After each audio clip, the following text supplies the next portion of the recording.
barundi kazi inshuti z'Uburundi jewe umupfasoni Ella UWIMANA umuyobozi w'abakenyezi n'urwaruka rw'abarundi baba mu mahanga ndabaramukije ndabipfuriza umwaka mwiza, umwaka w'amahoro, umwaka w'imigisha, umwaka wo gutunganirwa mu banyu no mu byanyu.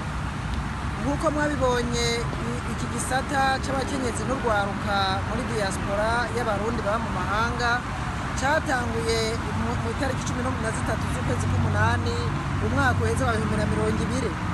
Ivyo tumaze kurangura kwabaye ukurondera hirya no hino abakenyezi n'urwaruka aho bari.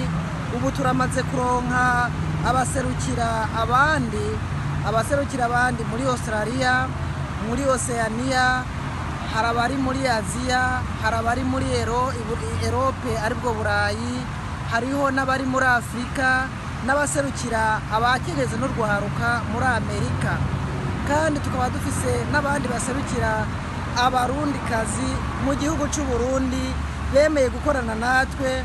Tukaba tumaze kugera ku bintu bitari bike, tumaze kuganira imigambi, turamaze gukora ibiganiro binyuranye ku maradiyo, cyane cyane radiyo Nderagakura, radiyo RFM Menya FM, turamaze kuvugira kuri radiyo Voix d'America, ijwi rya Amerika, kugira ngo aho hose tuganirize abarundi n'abarundi kazi, twigishe guhindura ingendo kugira ngo muri uyu mwaka wa 2021 dutangure kuja ku kivi.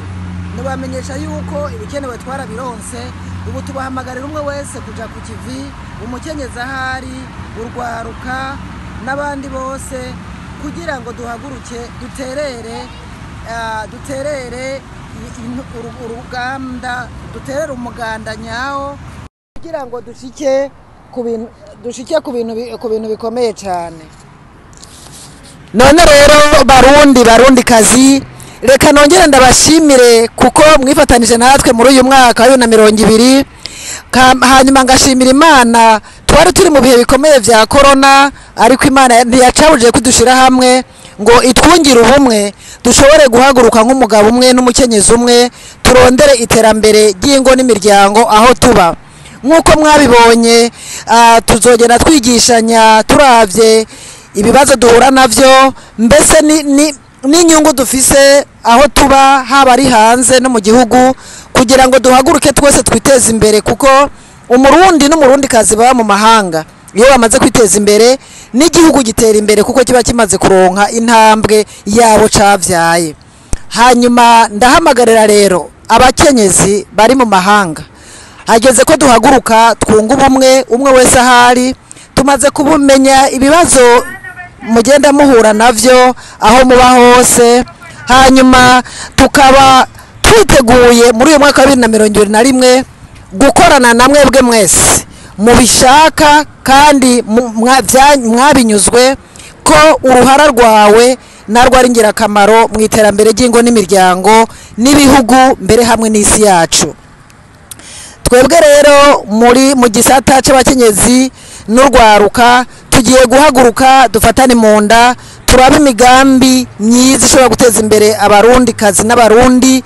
Kandi mwibuke bakenyezi mwese yuko umukenyezi yahagurutse igihugu gitera imbere n'imiryango igatera imbere. Tugiye kurondera ukuntu tubaho neza mu bihugu byo hanze, tugiye kurondera ukuntu dushira ingufu hamwe, yaba amafaranga, bwabo bumenyi, zaba inyigisho, eka ivyo dufise vyose, kugira ngo bishobore kugirira akamaro abandi. Ndangije rero ndabahamagara barundi kazi kugira ngo dufate mu mugongo Reta Mvyeyi, nanje nabahamagara kugira ngo dufate mu mugongo diaspora Mvyeyi, ibe diaspora Nkozi ikorana na Reta Mvyeyi na Reta Nkozi, kandi tube na diaspora isenga na kimwe na Reta Nsenzi, kuko ujya tudashize Imana imbere nta kimwe dushobora gushikako. Naco gituma rero ndabasavye ngo mufate mu migongo imigambi ya Reta, imigambi y'abarundi bo mu mahanga dufise, kugira ngo twiteze imbere aho tuba, umuntu wese yishire yizane, maze natwe duze tutera imbere mu ntambwe ikomeye cyane. Ikindi naco nuko twoteza imbere diaspora yacu ahiri hose.